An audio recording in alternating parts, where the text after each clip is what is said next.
Okay, I think we will kick off this opening session of IIIF Week. So I'm going to say a few opening remarks here, and then I'll introduce our speakers.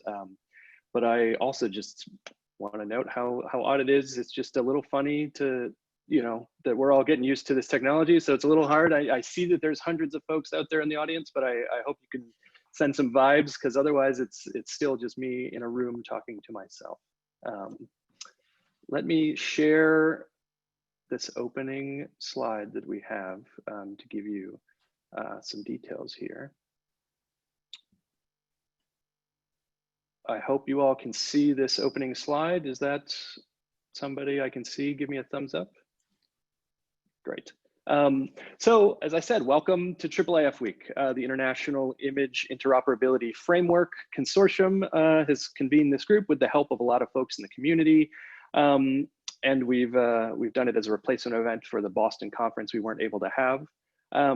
We're using Zoom webinar mode. So even if you're familiar, as many of us are, with Zoom calls, this is a little bit different. And so because of the number of attendees that we have joining us today, we're keeping everyone muted by default, but we're asking you to use the Q&A section of the Zoom interface. So we still want this to be interactive, and we want you to have a chance to ask questions. Just please do it in the Q&A form, and we have a bunch of folks who are on standby to help us kind of sift through that and make use of it. Related to that, if you're a Slack user, there's no requirement for this, but if you do like Slack and have access to that, you can join us on the IIIF Week Slack channel on the IIIF Slack grid. If that's of interest, it's really just kind of a place for some commentary, kind of that in between sessions and hallway conversation simulation, as much as we're able to do that. You probably got told this right as you entered the meeting, but we are recording this session. And so that's so that we can make it available to anyone who wasn't able to join synchronously. This is such a global community that there's never a perfect time zone to cover everyone. So we'll be making the recordings of this session as well as all the different sessions available to the attendees. So that'll be emailed to you following the events of this week and linked from our website as well. So let me stop sharing that for a second. And beyond that, I just want to do a little bit of introduction to our session here and give you a little bit of context, but then really I'm going to try to get out of the way and let us hear from our wonderful panelists that we have here today. So to start, I just want to reiterate how grateful we are to see all of, let's see, we have almost 300 folks in the room with us today. Really grateful that you're all coming out to this opening session. It's an experiment, but it's part of kind of the ongoing iteration that we want to do at IIIF and through the IIIF Consortium. So we're calling this one IIIF Week, and that's a hashtag you can use. So thank you for joining us, and please bear with us if there's any technology issues or difficulties. I should introduce myself. My name is Josh Hadro. I'm the managing director of the IIIF Consortium, which is a group of 58 IIIF institutions that quite literally financially support the work of the IIIF community and make events like this possible, and kind of the quick pivots away from the conference that we were supposed to have in Boston the same week, but given the global pandemic, that we needed to postpone. So just the span of about 7 or 8 weeks, we were quickly able to pivot and put this together, and really helpfully supported by the work of so many folks in the community. So beyond that, this is a great place to be if you're new to IIIF. Again, welcome. We're really happy to have you. This is definitely the right place to be because this conversation that we're about to have doesn't require any deep knowledge of the API specifications within IIIF or any deep implementation experience. Just kind of is meant to be a general conversation about digital strategy and the way that we make these materials available to our communities and our users. And obviously IIIF is a piece of that, but this isn't going deep into the technical specifications of how IIIF works. So if you are new to us and to this community, thanks again for coming. This is definitely the right way to start. We encourage you to join some introductory sessions that do dive a bit deeper into the specifics of IIIF. We have a session just in a few hours from now that's really geared toward time zones in North, Central, and South America. We also have an option B for the intro to IIIF happening early tomorrow, my time. That's really designated to be useful for UK, Europe, Africa time zones. So hopefully one of those is useful to you. We're recording those as well. We encourage you to join our newsletter, look out for other opportunities, and look out for the recordings of these sessions. So maybe the last thing I'll mention is just to say that the topic of this session that we put together is this idea of trying to think through what digital strategy means and this kind of ongoing need to develop it in the context of moving technology components and moving user needs, but also just all sorts of kinds of uncertainty that are out there. And so this is really derived, particularly in the context of the COVID pandemic. I guess I also just want to acknowledge the particular difficulties that have, the times that it's been in the US over the last weekend, particularly for our Black and Brown colleagues in recent days and months and years. And just to let folks, we have such an international audience here, I just want to just say to folks outside the US, and let them know that this has been kind of a really anxious time of protest against police violence in the US. That's a super real thing. It's like as real as I live in Brooklyn and the helicopters that have been kind of flying overhead in recent days. So I wanted to acknowledge that in the presence of folks here, but also just acknowledge that anxiety and uncertainty doesn't necessarily manifest in exactly the same way in all the different countries represented on this call. So just noting that a lot of the context of this conversation was formulated in response to the COVID pandemic, but I hope that some of what we can discuss here can be useful in expanding our views in a variety of different ways and fronts. So with that,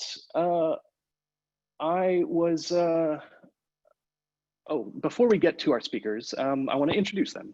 So I've spoken enough. Let me get to introducing them. So we have three representatives from some really exciting institutions. First, we have Kate Zwaard, Director of Digital Strategy at the Library of Congress.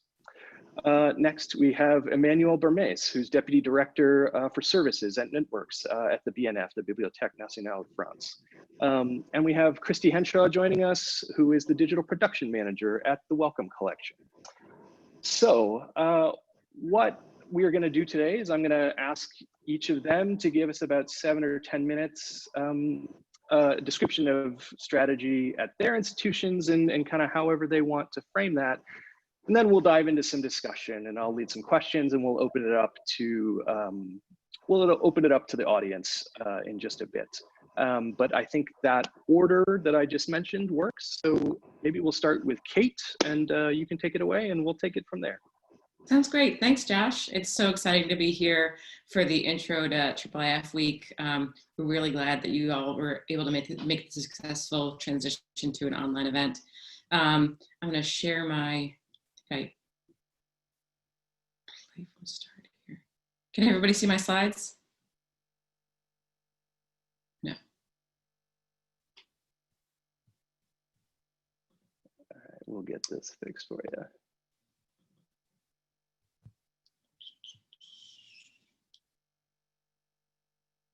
Share screen.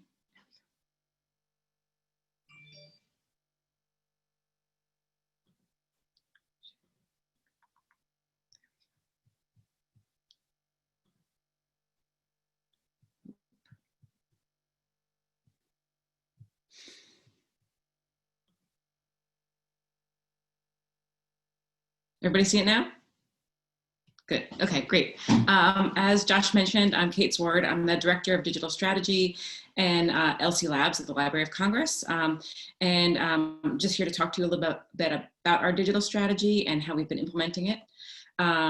So our digital strategy was released in September 2019, and we've been working to accomplish it since then. The major themes are opening up the treasure chest, which is a thing that libraries exist to do. At every strategic planning process, we pretend like we've just invented the idea. We will connect, and that's about being affirmative about connecting with our colleagues in other communities doing similar work. And the third is about investing in our future, making sure that we're thinking about technological changes as they're happening. We're planning for that eventuality.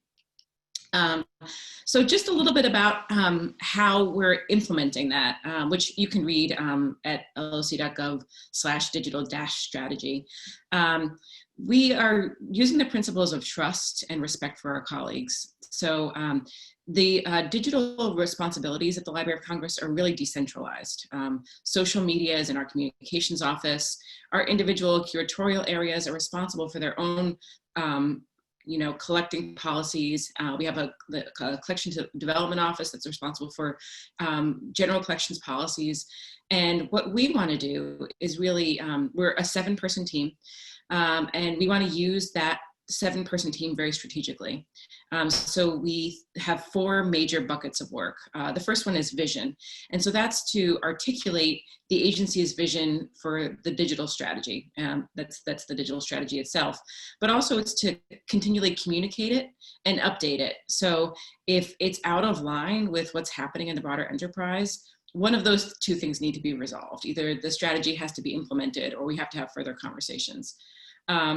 The other is experimentation. So we want to be able to provide a service to the library where experimentation and trying things is really enabled, but in ways that are make a lot of sense and are time limited and result in either evidence or a product that we can take to production. The second one is culture. So that's about inspiring people to think about different ways we could be, about connecting people with practitioners in other areas, in other communities. And the fourth one is capacity. And so that we're thinking about what research experiments do we need to run to give the library the information it needs to make the next step in several different areas. And also how can we do a fundraising strategy specifically around digital, but that is broadly applicable to the entire enterprise. And so before I talk about some of the things we've done since the release of the digital strategy, I do want to acknowledge, as Josh mentioned, we find ourselves in a new environment suddenly. The library is currently closed to the public completely, and we are in a position of maximum telework, which means that very few people are entering the building every day, mostly for security and collections care. And so we, we're like all of us, we're faced with the sudden moment of having to rethink our entire fiscal year. And so I think that one of the things that we have been really lucky to offer is consultation with our colleagues across the library who are shifting, for example, the National Book Festival completely online this year. That's never happened. It's always been, with digital events, but our marquee event in the Washington Convention Center or on the Mall. And so thinking about how can we replicate that kind of experience using the tool sets that are available to us online. Staff programs. So my team had planned a number of staff programs, in regard to culture and capacity and experimentation that needed to be shifted completely online. And that actually, I think, was a really neat opportunity to broaden our reach. There were people who may have not attended something that they would have to walk from their office to go see, but and in fact we had a number of pop-up labs around processing collections, and in the attendance online was larger than the room capacity would have been. So that's been an interesting experience. Our summer internship has shifted completely online, and my team has been able to consult with the home organization that runs that. And in fact, we've taken, our 7-person team has taken on 5 summer interns whose original project was related to tangible materials. So now that, so that's kind of the stuff that has been going through our minds in the last couple of months, but talking more broadly about how we're enacting the digital strategy. I mentioned earlier that one of our core program areas is experimentation. So providing a pathway for experiments in the library. And what we really want to do is make sure that we're not, calling things experiments and they're really just secretly backdoors to putting things into production. And so one of the things we say is that an experiment should result in either evidence or in a program. And there should be, like, you should know from the outside which of those 2 things that you're looking to achieve, and have sort of guidelines to help you do that. So the first program that we have graduated to from experiment to a program was our crowdsourcing initiative, crowd.loc.gov. And so we launched that a 1.5 years ago, and it's been really successful. And we have been successfully able to transition that to a business unit in the library, the digital content management services. So that's a really exciting moment. We'll have another experiment later this year where we'll retire it. So it's a previous crowdsourcing program. We're going to box it up. We'll preserve some of the user experience and also the lessons learned. And that will give us sort of like some muscle memory in doing this in a healthy and responsible way. I want to talk a little bit about our innovator in residence programs. This falls under the category of culture. So these are intended to get people thinking about the kind of things that we could do. So to get those creative juices flowing. And so what we do is we issue an open call for people to do something creative and exciting with library collections and services. And this year we have 2 actually. The first one is Brian Fu. And I should mention that our URL is at the bottom, labs.loc.gov. So if you're curious about any of this, you can explore that there. Brian has worked to build an interface where people can make music using samples from our our moving image and recorded sound collections. And so basically he's taken what can be samples, and you can make your own music. And what's been interesting and fun about that was thinking about the kinds of rights clearance that we need to do to make this material available even for commercial use, which is not typically, not typically one of the automatic rights that we negotiate. And so it's spurred thinking in the library about what kinds of uses we want the materials to be for. And I think that's one of the interesting things about these projects, is that they're not just interesting demonstration projects, that they can be also help the library sort of rethink different ways it might provide services. The next innovator in residence is Ben Lee. He's doing the Newspaper Navigator project. And this one's, I think, a really neat one because it builds on an experiment of a previous innovator in residence. So a previous innovator in residence, Tong Wong, used the Scribe platform to put the digitized newspapers online, and then invite people to mark images and cartoons and type in the captions. It was a really successful experiment in that we learned a lot about how that type of crowdsourcing scales.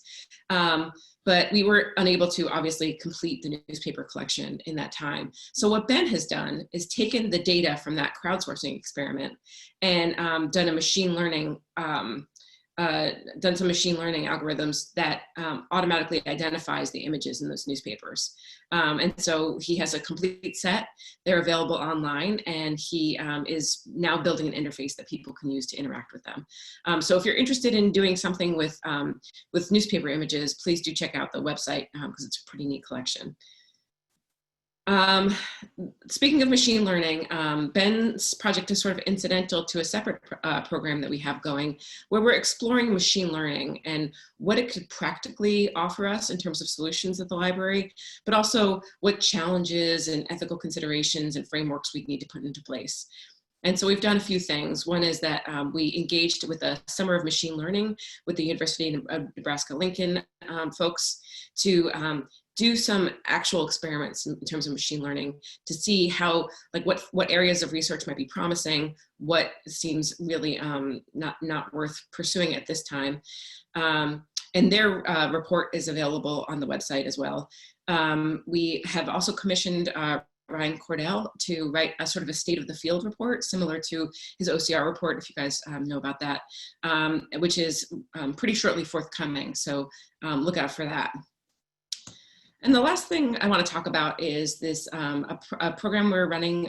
It's a grant with the Mellon Foundation to test out this sort of self-service in the cloud data reduction. So the idea here is that the Library of Congress has an enormous amount of data. And if you want to work with it computationally, you need to sort of, download it all using the API. But if there were ways that we could have sort of like a data bucket in the cloud and people could pay to run computational queries against it, that would enable us to provide even more services than we provide now. And so this is sort of a test of that concept in hopes that it might be useful to us and other enterprises. So I just touched on a few things that we're working on. There's the 3D pilot, there's the several data sets. So if you're curious about any of this, please visit the website, and here are some ways that you can be in contact. Thank you. Thanks, Kate. That was a really great overview. Thanks for sharing that with us. I think I just want to tell folks that we will have some time for Q&A. So you can use the Q&A box now, and we'll tee those up for a little bit later. But before we do that, maybe next we can turn to Emmanuelle, and you can tell us a bit about things at BNF. Yeah, okay, thank you. So hello, everybody. It's very impressive to be virtually in front of so many people, and I'm very glad to be here today. I don't have slides. I will just, as we're speaking of digital strategy, we'll just share very briefly the reference on our website to the digital strategy of the BNF. Can you see it? It's okay? Yeah, sure. Okay.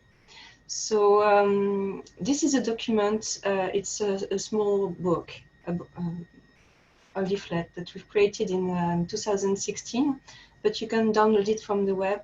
Actually, we have an English version, and I just noticed that it's not online, so I will check if we can fix that in the coming days, if some of you want to check it in English. So yeah, March 2016, and a lot of time has gone by, so we're working currently on a new version.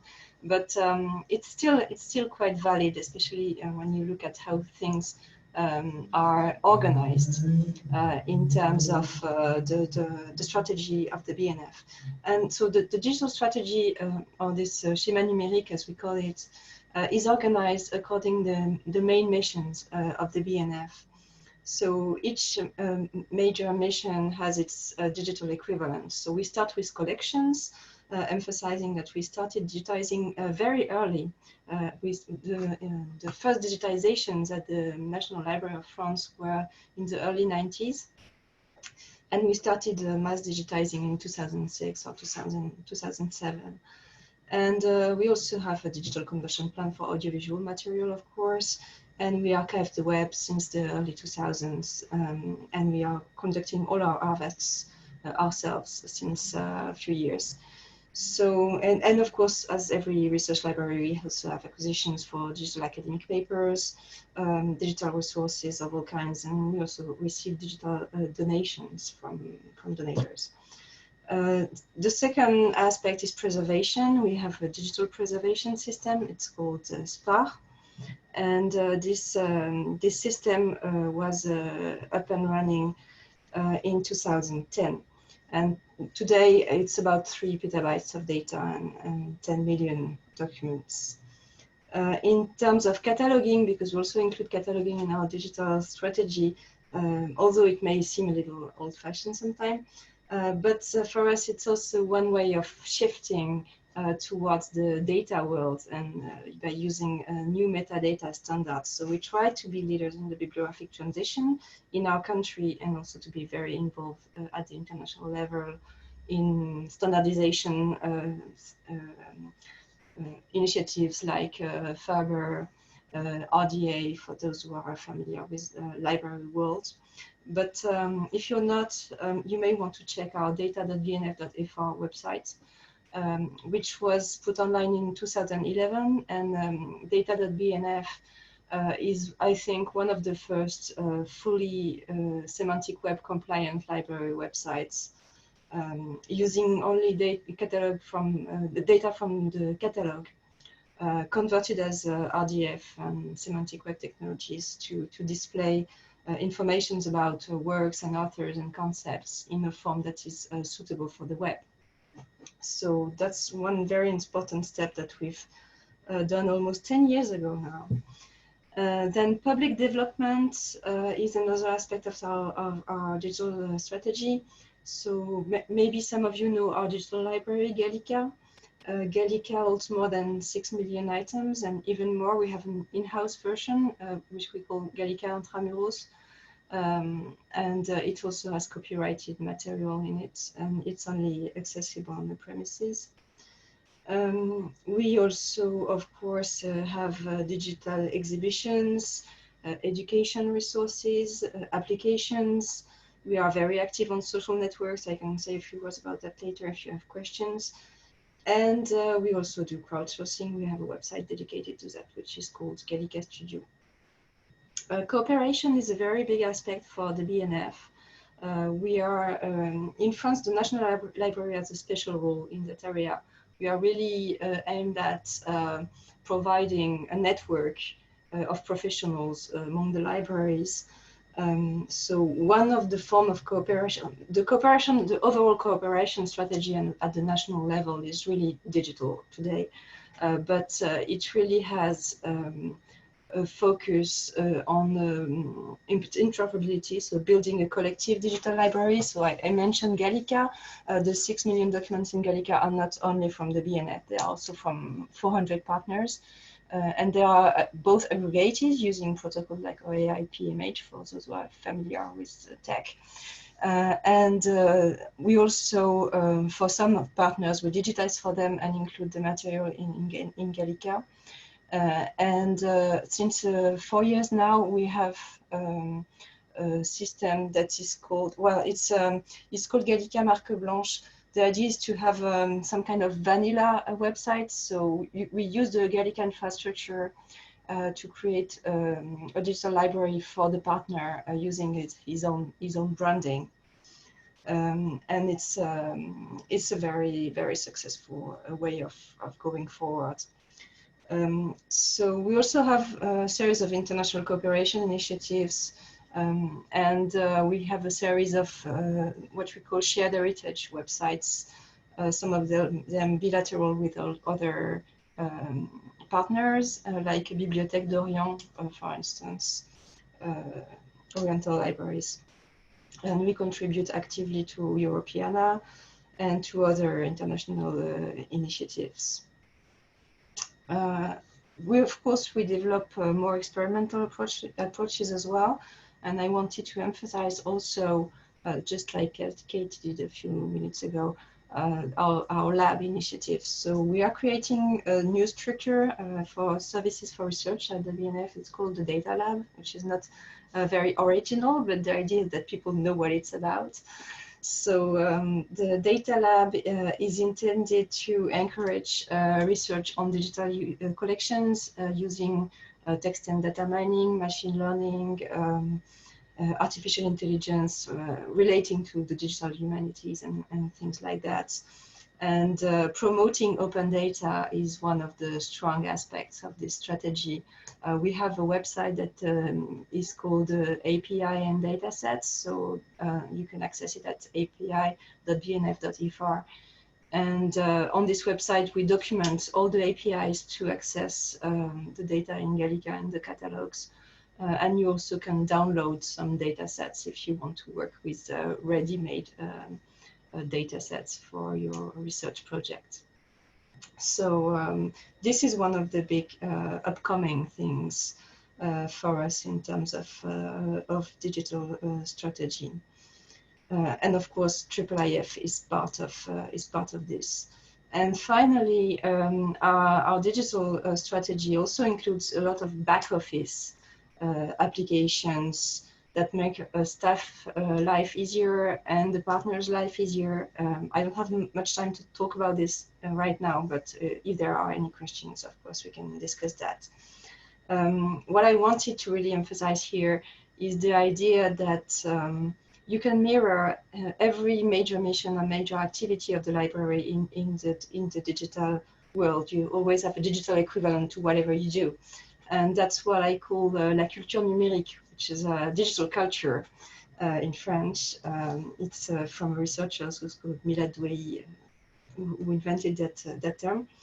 And the idea of digital culture is that our lives in general are very much impacted by the digital in all aspects, not only work, not only culture, but also if you're calling your grandma using Skype, or if you're looking at Netflix or whatever, you're using digital things every day, and we're all doing it, and even without thinking about it. So we are really inside a digital culture. And if the people are inside the digital culture, then the National Library has to be inside the digital culture. And I think that today, this is hardly questioned by the management of the library. I think there is a high consciousness that we have to have a digital strategy that fits the world that we're in and fits the overall library experience. But there are some areas, and especially areas of the staff in our institution, where people are using digital tools every day, like someone who is moving books from one part of the library to the other is using digital tools, but he doesn't have the impression that he's doing anything digital. It's just something that you do with the IT stuff, and you have to do it. So we're really working on that and on the work environments of people. And I must say that the situation we're in has made a great difference in that area, because everybody had to get accustomed to tools like webinars, Zoom, things like that, which were really before considered like geek stuff. And we discovered that when we are locked down in our homes, we all need that kind of thing to be able to interoperate, to interact with other people. And it's not that hard. It's pretty straightforward. So it's been it's something that has taken more importance, and I think it will take even more in the future. And of course, like most cultural institutions in that period, we also have emphasized a lot what we do as digital services. When the lockdown started, the audience of all our websites increased by 25% in average, and Gallica, I think 35%. And for everything that was relevant for pupils and students. And the Ask Librarian service is one of the first things that we set back into motion after locking down. So it's a really useful thing to have that service online, and it made everybody feel able to continue working and interacting with the users, which is very important.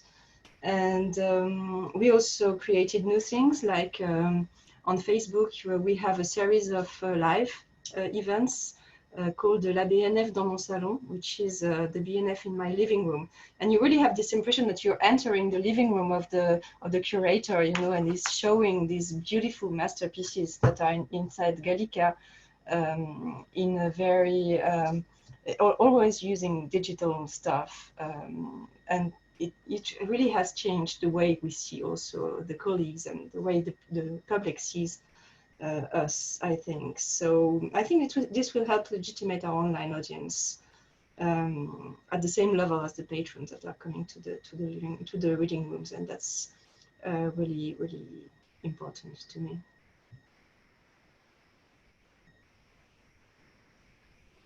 That's great. Thank you, Emmanuelle.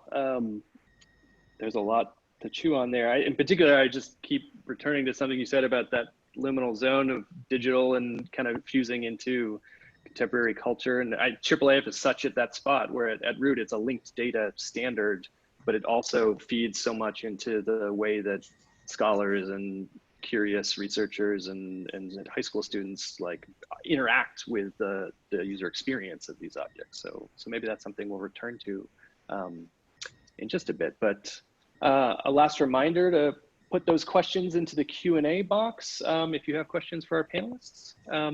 And we'll turn it over to Christy Henshaw from the Wellcome collection, and then we'll kind of delve into some Q&A section. Okay, hello. I'm just sorting out my screen here.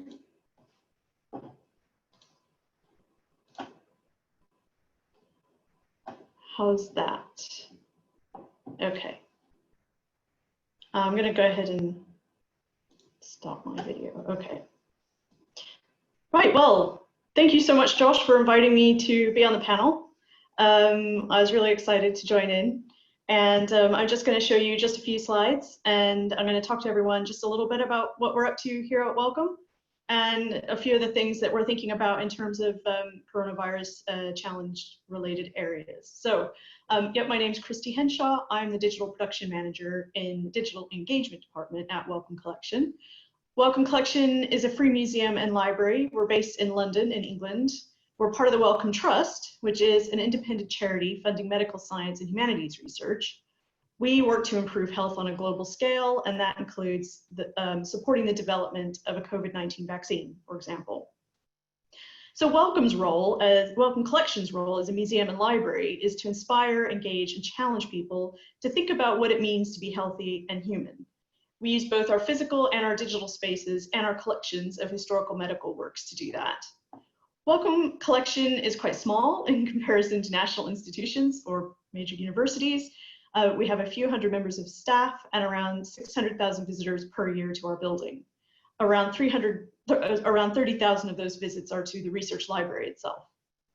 So while our physical spaces are very important to us and give us many opportunities to engage visitors in our collections, we have long recognized the need to develop our online spaces to broaden our reach and impact and to better achieve our vision. This means our online presence, web, editorial content, online collections, social media, is not just about improving awareness or marketing our physical offer. It is who we are just as much as our building and the books on our shelves. We started to invest heavily in digitization around 10 years ago. And since then, we've spent around £10 million building a digital library infrastructure that could cope with high throughput and a large scale repository, to digitize our collections at scale, to preserve our digital assets, and to provide free and unrestricted access to them. We now have over 40 million images from across the range of our collections, as you can see here, and thousands of audiovisual media files preserved in our repository. All of this is available as either public domain or under openly licensed, so basically open as standard, as default.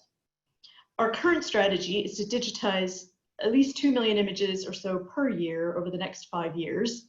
And I published a strategy a few months ago explaining a lot of this, and I will share the link in the chat. And it goes into more detail around the scale of our ambitions and the tools and structures that we use to carry out digitization at scale. But of course, shortly after that, or around about the same time, we closed the building. So things have changed in the short term, but I think things are going to change a little bit in the longer term as well, of course.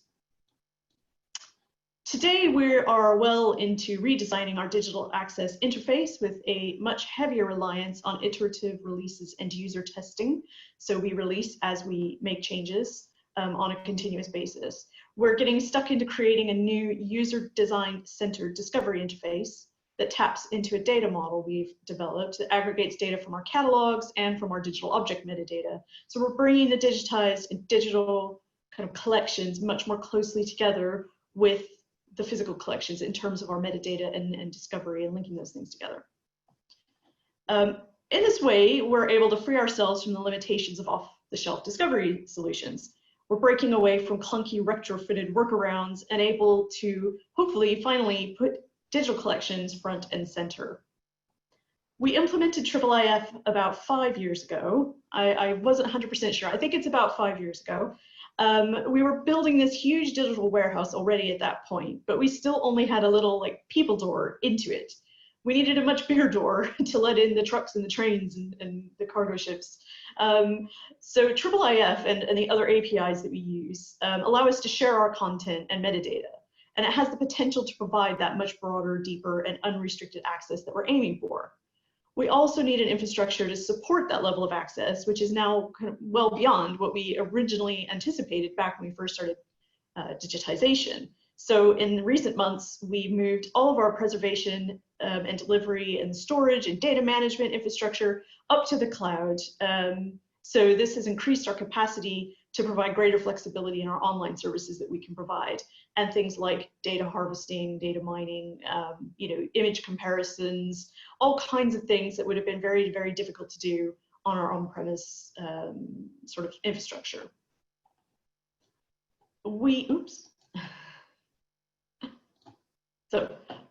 We share details about what we do on a fairly regular basis on our blog, which I'm showing you one bit of here. And again, I will share the link in the chat so you can go straight there. And we release our code as open source wherever possible. And when we work with developers, suppliers, and things like that, we try to do that as much as possible in collaborating with them on making things available open source as well. So hopefully what we're doing is improving things for the community as well. So this combination of improving our backend performance and capacity, providing open API access, and still under development, more usable and relevant user interfaces kind of sets us up to achieve really good benefits for our remote users. So we're already looking at how we offer users digital experiences, whether or not they plan to visit us in person. So the prospect of a drawn out period of lockdown, social distancing, doesn't really affect the trajectory of our high level long-term digital strategy. However, there are some changes that we're considering kind of on a more detailed level. So aside from the obvious things like how to start digitizing again with social distancing practices in place, we might have to rethink some of our priorities within our program. So the 5-year digitization plan prioritized strategic digitization.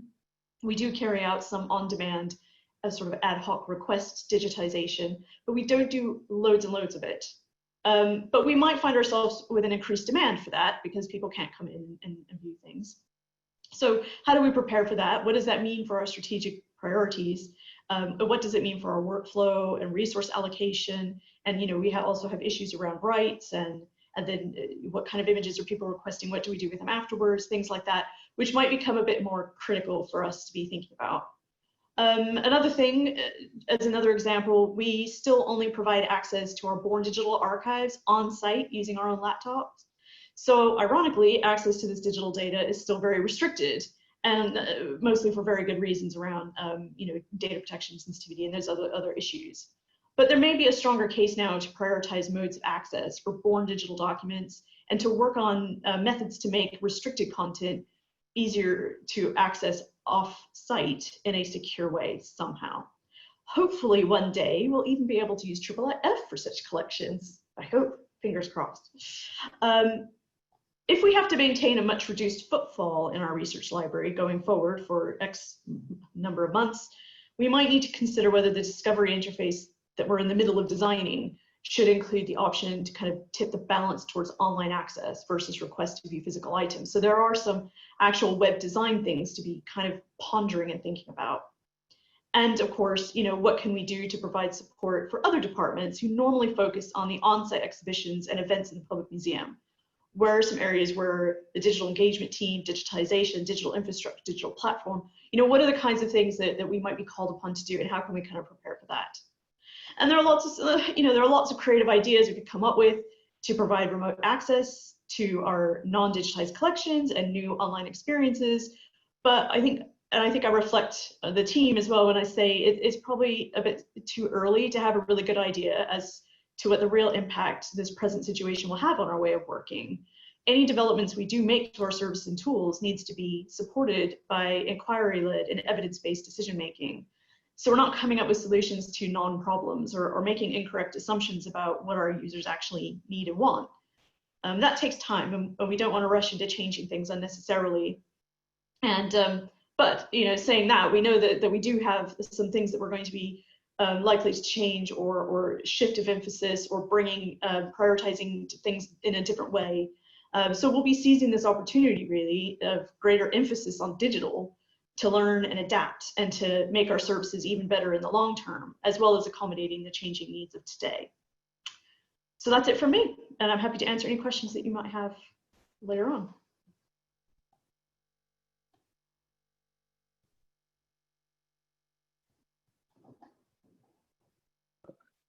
I'm still muted, but I was saying how great that was. Thank you, Christy.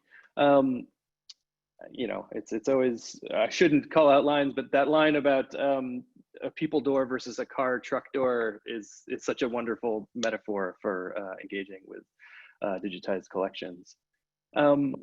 So I have a couple of questions, but I'm eager to have folks put their own questions in. So maybe I'll ask a first question here, and then we can turn to some of the pieces in the Q&A chat. But I guess the first thing I want to ask, and you all touched on this in various ways, but I guess I'm curious to just elicit maybe another anecdote from you on the topic of things that your gut instinct suspects are kind of like permanent shifts, permanent changes that you'll have to make. And I really want to acknowledge the great point Christy just made, which is that it's too early to tell. And in some ways, this is a bad question because it should be informed by experience and data. But I guess I'm curious about your gut instinct. So if maybe, what's the top thing that your gut tells you is like, that's just the way it is now, and you're going to have to address and build to that in your various institutions? I can start with a change that I know for sure has already been made, and that's that we are at, I think 4,000 people are currently teleworking right now, and many of those people have never teleworked. It was just not their preference, or their jobs were not well suited to it. And so managers have gotten used to folks teleworking who may not, have been all in before. And also folks are more conversant with the tools of teleworking. So everyone's up on WebEx and Skype now. And I think that's gonna really lead to some huge changes in the future.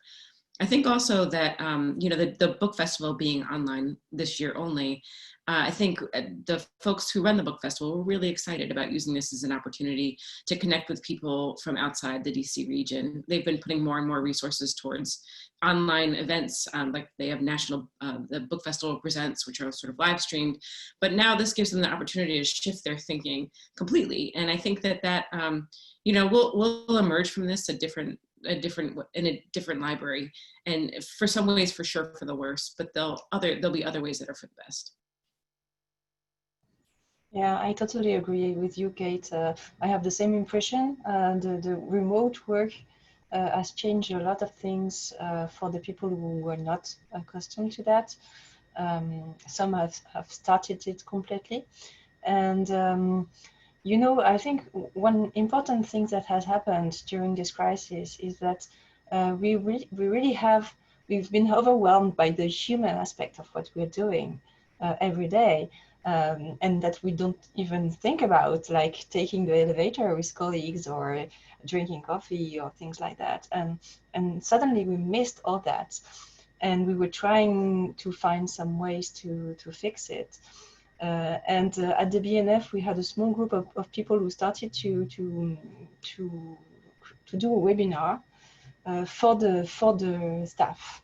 Because at the BNF we are about a little more than 2,000 people working at the BNF in different sites, and many of these people have never attended a webinar in their lives or even opened Zoom.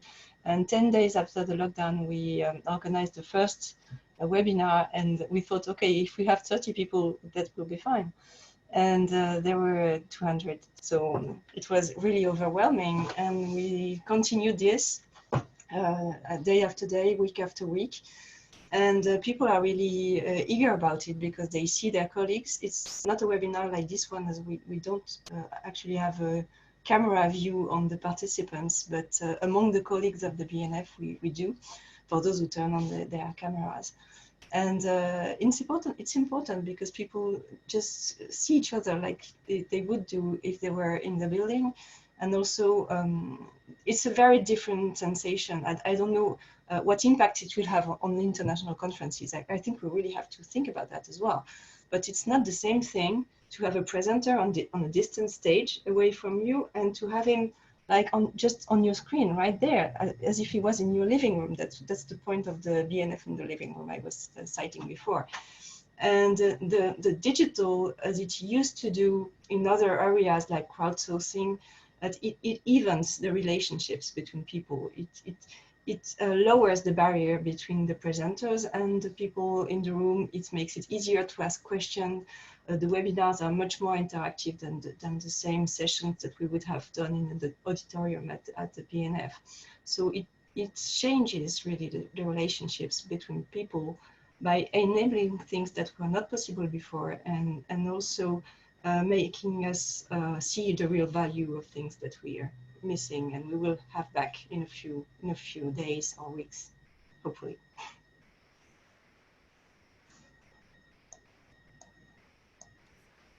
Thank you. Christy, do you want to weigh in on this one as well? Yeah, sorry, I got distracted by the Q&A thing. Yeah, I mean, permanent changes, it's so hard to say. It is really, really hard to say. I can think of some permanent changes I'd like to see, but whether they will come into effect, I don't know. Those are great. You know, I think licensing and in general in the sector, I think licensing is a potential area where, you know, online resources and how those are accessed from a sort of legal point of view, and you know you know, I'm hoping that it will inspire people to be more open access. You know, that it's kind of seen as more desirable to be open than it is to try to monetize, for example, or restrict people in some way.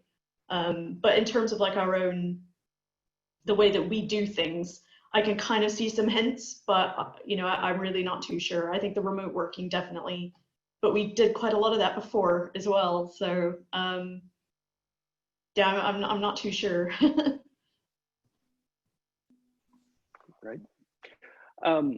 I want to turn to some of the good stuff in the Q&A box here, but this could be like a whole hour in itself, but I'll ask you folks, are there measurements of success when planning digital strategies? So like what are the metrics that you're using? And I know that could be an extensive thing. So maybe if you want to pick, you know, like one key one that you really pay attention to, what would that be? We have a lot of metrics. It means that you try to have a quantitative view of things, which is not always neither easy nor optimal. But I would definitely say audience, and audience is becoming even more important at the moment, because we need to grasp this virtual distant audience. And of course, we've always been very focused on the quantity of digital material available. This has been a big focus in the past. I think we're really missing more qualitative information on how people are using the resources that we are providing and the services that we're providing. And I would be curious to hear more about that from others.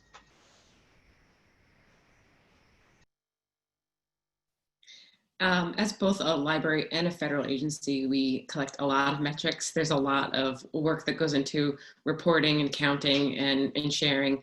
One of the things that I'm really interested in is how do we convey progress or challenges in qualitative measures. So when you read through the digital strategy, it has a, you know, lists a bunch of things like collect more digital things and, you know, experiment in emerging technologies. And those things you could sort of try to quantify, but it's also useful to talk about where we've made a lot of progress, where we feel like progress is sort of going without outside intervention, and where progress needs either a kickstart or more information. And that's the sort of analysis we've been doing lately.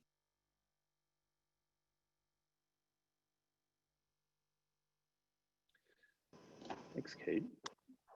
Go ahead, Christy. I'm just reminding myself of question measures of success. So, I mean, at the moment, we've got sort of 3 areas where we're looking to measure. One is reach. So are we getting our content out to more people effectively? One is engagement. Are people engaging with it more? And one is effectiveness. So are we working in an effective way and making the most of the resources that we have? Effectiveness is quite easy to measure in a lot of ways. Reach is fairly easy to measure because you've got numbers of people who are looking at your stuff online and things. Engagement is much more difficult, and we do have people who actually do surveys and they talk to people and they get people together. It's a bit harder at the moment, but they do get people to tell them about their experiences and things like that. And I think sometimes engagement can be quite hard to objectively measure. You can look at things like time on page and stuff like that. But like just in terms of our digital outputs and our success measures, those are the things that we look at. Thank you. We have just a minute or two left, and there's a really meaty question about selling the idea of labs to senior management. I don't know. I know Kate and Emmanuelle, you in particular mentioned this labs idea. Do you have like, I don't know, is there like a quick take, a hot take on how to sell the labs idea to senior management? I would say it's the same for the lab and for the digital in general. I think you really need to relate it to what the library is about. So for me, one of the major ways to advocate for the lab was to say that people who are doing experiments using machine learning or things like that on digital collections are just patrons like others, and we need to develop that area. And we've been building huge digital collections, and we're sitting on that gold mine. So we need people to text and data mine it. I was really thrilled to see this question because this is something that I think about a lot, obviously, about the sustainability of labs teams. I think there's 2 elements to the answer. One is that the experiments and the work that we do need to be driven from top level priorities from the agency so that we are connecting everything to the strategic plan, to management priorities. But there's a flip side to that coin too, which is enabling staff experimentation. And we do want to do that. We just want to do that responsibly and in ways that we can maintain. So we just recently launched a staff innovator pilot where we'll offer a short-term assignment to staff. That way that we give that ability for staff experimentation in addition to connecting with agency priorities. That's great. That's a hard one to answer in a short space of time. And there are a bunch of other good questions. I want to be respectful of people's time, though, even though we're in this Zoom universe.